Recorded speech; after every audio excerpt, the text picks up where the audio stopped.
So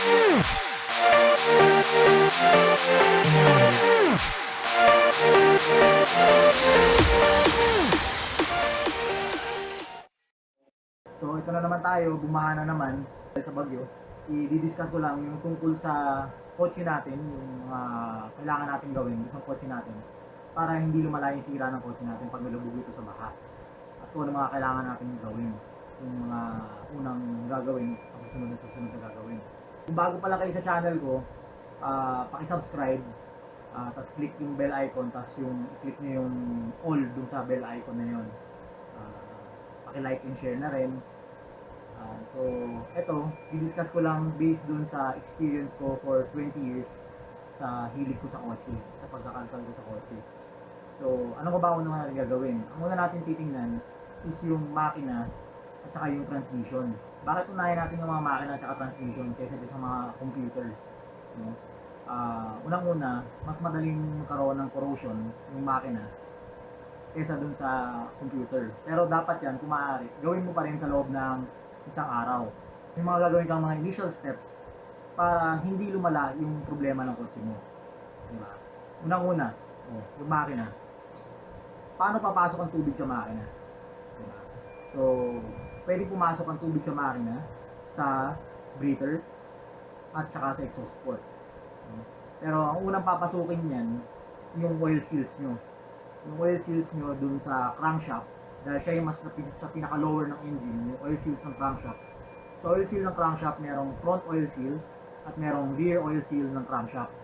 So, assuming na good condition pa yung oil seal mo, nakakatulong yung oil dun na nagsusurround doon sa oil seal na hindi mag-penetrate yung tubig baha dun sa oil seals na yon ng engine. No? So, medyo huwag mo alalahanin yun. Magkaroon man ng intrusion yun, konting-konti lang from that oil seals, no? Iakit na ngayon yung tubig baha. Diba? Ang binabantayan ko lagi dyan ay yung exhaust port ng engine. Diba? Depende rin sa design ng engine. Kasi merong intake manifold ng engine na pababa, papunta sa throttle body at meron namang paakyat. Diba? Pag ang intake manifold mo ay pababa, well, pag pababa, dalawa ang tindihin mo. Exhaust port at saka intake port ng cylinder head. Diba? Pag tumaas na yung baha, yun ang munang papasukin. Yun ang binabantayan ko. Kagaya ng mga kotse sa tambakan ko, yung mga kotse hindi ko na ginagamit. Pinunta namin kanina, tinignan ko kung yung tubig, nasa level na ng exhaust port. Pag malayo pa, so maliit pa yung chance na pinasok ng tubig yung engine. Diba? So, pag pumasok kasi yung tubig dun sa exhaust port, lumebel na yung tubig baha dun sa exhaust port ng cylinder head. Actually, ang titingnan mo kung hindi kayo gano'n sanay, ang titingnan nyo yung cylinder head ng makina. So, kalimitan ng cylinder head ng makina, aluminum yan. So, color silver yan. Diba? Yung color silver na part ng engine nyo. Sa pinakaibabaw. Pagkatapos ng engine block. Kumbaga, ito, kung nire-rebuild yung engine, ito yung block, pero aluminum block kasi ito. Nakapatong yung cylinder head yan. Mamaya papakita ko na sa ibang video. So, ang mangyayari, pag pinasok yung ports na yon ng intake at exhaust, yung exhaust port yun yung kung saan nakakabit yung headers, yung exhaust manifold. Nakalimitan ng tawag ng iba, headers, exhaust manifold.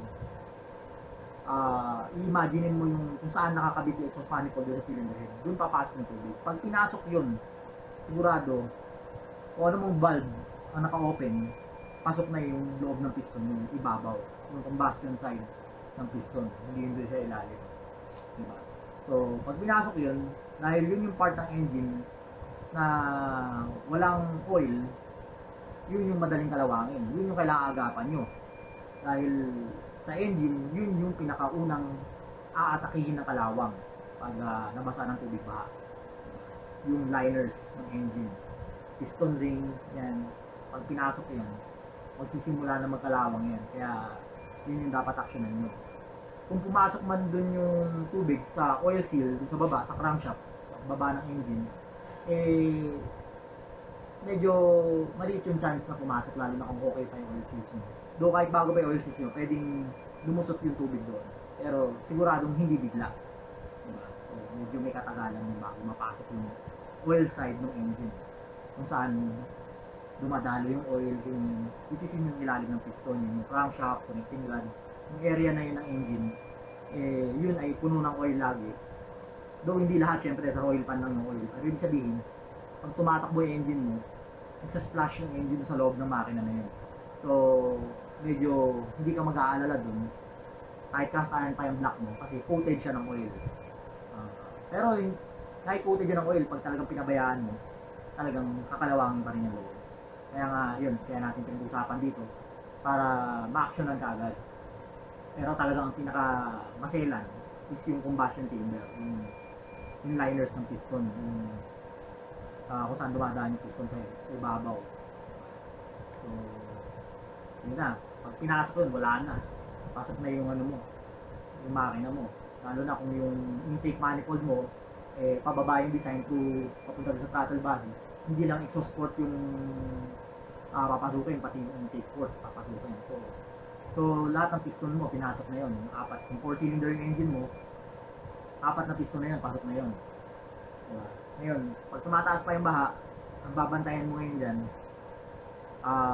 yung valve cover. Yung valve cover ng engine, may breather yun. Kung saan nakakahinga yung makina. Yung rotating parts sa loob ng engine, para nakakahinga siya habang gumagalaw siya, tsaka yung up and down motion ng piston.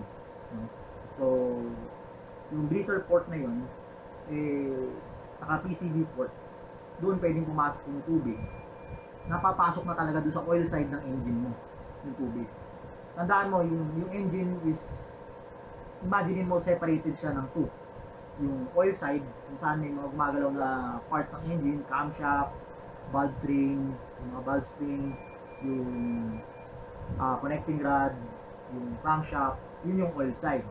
As pangalawa, yung combustion side. Then, yung habang tumatas ba, oil seal, medyo isipin mo delayed ang pagpasok niyan. So, makakit yung baha, intake and exhaust port, yun, walang magpapadelay dun. Talagang pasok dun sa loob ng cylinder head yung tubig ba, papasok dun sa combustion, dun sa liners. Nasaan yung sa ibabaw ng piston. Tumaas pa ulit, ayun na. Yung breather port, ng valve cover, tsaka PCV port, dun papasok yung tubig. Wala ding magpipigil dun. Hindi yun yung oil seal na parang magpe-prevent. Pasok yun dun. So, wala na. Pag pinasok yung pinaka-valve cover mo, ganun pataas yung level ng baha, pasok na yung combustion side mo, pasok na rin yung oil side mo. So, ano gagawin mo ngayon doon? Well, ang gagawin mo doon, i-drain mo yung oil mo, drain mo siya, tanggalin mo yung drain plug sa oil pan mo, tapos tanggalin mo yung yung oil mo. Sigurado may kasama ng tubig yun pag inabot na yung valve cover. Kahit naman yung ilalim din, dun sa possibility na pasukin yung oil seal, gaya sabi ko kanina. So, drain ka pa rin kahit alam mong hanggang black lang ang level ng tubig. Drain ka pa rin para sigurado. Tapos ma-check mo naman yun. I-check mo yung drain pan mo. Tapos habang nililipat mo yung oil galing sa drain pan mo sa isang container, kasi yung water, pag umalo sa oil, bababa yung water doon sa ilalim. So pag nilipat mo na siya doon sa lalagyan mo, from doon sa drain pan mo, aabangan mo ngayon yung drain pan mo kung merong traces ng water. Ngayon, pag tulong mong ganun sa lalagyan, yung pinakahuling-huli, dun mo makikita yung kailangan dahan-dahan lang para hindi sumama yung tubig dun sa mga unang pagtulong mo dun sa container mo ng oil. So, pag tulong mong ganun, at yung pinakahuli, nakita may ano-ano ng tubig, then inasok na. No? Which is, yung sinasabi ko kanina, pwedeng a small percentage ay pumapasok dun sa through the oil seals. No? Kahit black pa lang yung pinasok. Kahit black pa lang yung inabot ng level ng baha. So at least, ang maganda dun, konting-konti lang yung isa sa tubig. Kung may makita ang small percentage. Yun, kung wala ka naman nakita ang traces ng tubig, pag drain mo ng oil, then, swerte. Diba? Medyo kampante ka dun sa oil side. Tandaan mo sa makina pag pumasok, pag nahaluan ng oil and water, eh, ang hirap ihiwalay ng water dun sa oil. So, alam mo yun, kahit mag-drain ka ng oil mo dun sa makina, na-drain mo yung oil, na-drain mo yung water, yung mga butil-butil ng tubig na nandun pa rin sa loob, na hindi mo basta maalis yun. So, yun ang problema. So, wag mong i-crank yung engine, wag mo itatry start. Kasi yung oil nun, na nahaluan ng tubig, tapos yung tubig nasa ilalim.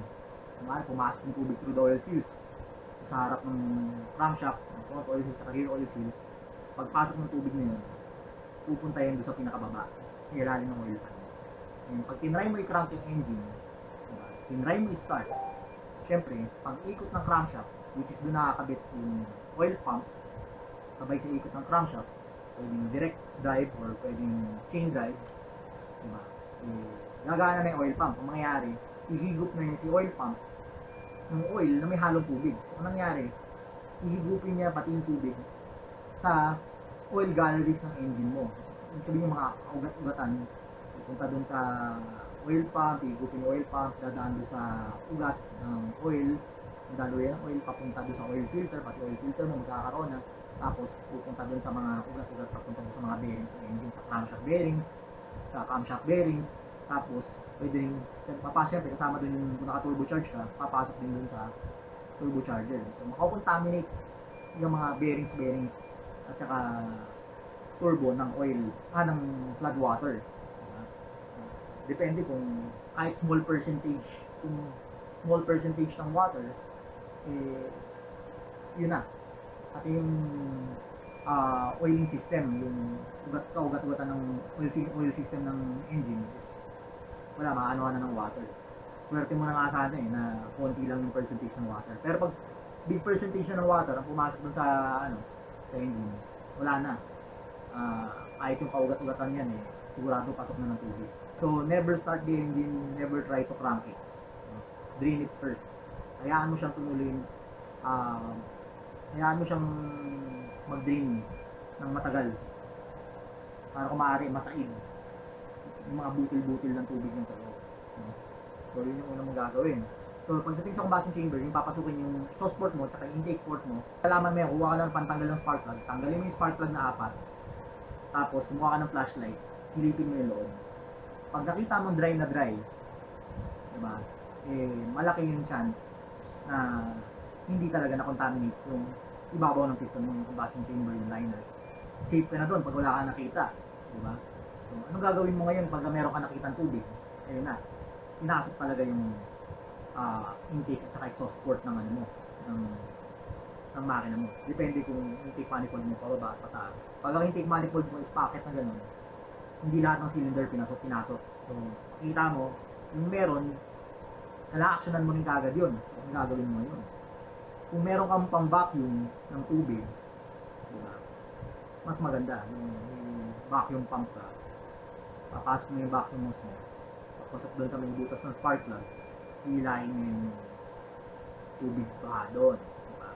Ngayon, pag tingin mo wala ng tubig, diba, pwede mo naman ngayon gamitan ng kinat na strip ng basahan, tapos meron kang bakal na rod na alam mo hindi mababali, tapos i-ano mo doon sa pinakadulo ng basahan kasi pasok mo doon sa butas ng spark plug, kasi hilahin mo para ma-absorb yung tubig doon. Kasi ang goal mo lagi is as much as possible ubos yung tubig mo na nakontaminate sa engine mo. Palit kang basahan ulit pag tingin mo meron pa, diba? So kung wala ka naman vacuum pump, i-try mo rin yung approach na basahan ka lang, gano'n, basahan ka lang. Or ayun na, i-try mo i-crank yung engine mo para magtalsikan yung tubig palabas dun sa butas ng spark plug. Pero iisipin mo lagi, pag tinrank mo yung engine nang wala kang oil, masistress yung mga bearings mo. Yung bearings, connecting rod bearings, diba? So kailangan lagyan mo na ng oil yung engine mo ulit. Bili ka lang ng oil na pinakamura, yung pinakamurang engine oil, kumari gasoline engine yung kotse nyo, bili ka ng engine oil, parang sa Shell meron sila yung 700 pesos lang, 4 na litro. Ilagay mo na doon, lagyan mo na ng bagong oil, Tapos, i-crank mo na yung engine mo para magtalsika na yung ano. Pag nakita mong dry na lahat yung apat na combustion chamber mo, lagyan mo ngayon ng oil sa apat na butas ng spark plug. Isang takip lang ng kumari, ito, shell engine oil. Sa bawat butas ng spark plug mo, maglagay ka ng ganitong kadaming oil, tapos ilagay mo sa butas ng spark plug. Ang maganda doon, kaya natin gagawin yun, is para kung meron man sa start na nakalawang dun sa loob ng combustion chamber mo, sa liners niya, sa mangyayari, malulubricate ng oil. So, yung negative effects ng starting na rust, lalo na pag pinalipas mo ng isang araw yan, 2 araw, 3 araw, mas tumagal ka ng mas tumagal, palala ng palala yung damaging effects sa loob ng engine mo. Sa loob ng engine mo, yung kalawang, ayan ang simula na. Alam mo naman ang kalawang sa una, minor pa lang yan. Patagalin mo yung araw, palala ng palala ng palala ng palala ng palala yan. So bigyan mo ng oil doon sa combustion chamber para, sabi ko nga kanina, yung combustion chamber kasi natin, meron lang yan sobrang liit na percentage ng oil na napupunta dyan. Pero halos i-consider mo siya na wala. So kung lalagyan mo siya ng isang takip ng oil sa bawat butas ng spark plug, tapos ika-crank mo siya, siyempre kailangan may oil na yung ano mo, yung engine mo. Nilagyan mo na ng bagong oil na mumurahin, tapos i-crank mo siya. Kasi yun nga, kailangan may bearings ng oil pag nag-crank ka, diba? Or else masistress yung mga bearings, nagkakaroon ng scratches, kahit minor yan. Para sa akin, ayoko ng minor scratch sa mga bearings. So ayun na, umiikot na yung ano mo, yung ika-crank mo na yung engine mo. So yung na-open yung butas ng spark plug mo, kung hindi mo natanggal ng maigi yung tubig kasi hindi mo kaya, hindi mo napagtsagaan, nakikita mo tatalsikan yung tubig sa butas ng spark plug. So hanggang makita mo, yung silipin mo ulit yung butas ng spark plug mo, tapos pag nakita mo na halos all clear na, diba, saka mo lagyan ng oil, diba, tapos i-crank mo ulit. Sa steps na yan, kahit pa paano, nagawa mo na yung pag-preserve kay engine. Ngayon, kunwari, ang dami mong trabaho na hindi mo maasikaso yung kotse mo. Tingnan mo yung level ng pagkakapasok ng tubig sa makina mo. Bubuksan mo yung oil cap. Diba? Pag tingin mo punong-puno siya, or kaya tingnan mo yung dipstick. Diba? Pag nakita mong talagang ang dami, diba? Mas maganda pang punuin mo na ng tubig yung buong makina.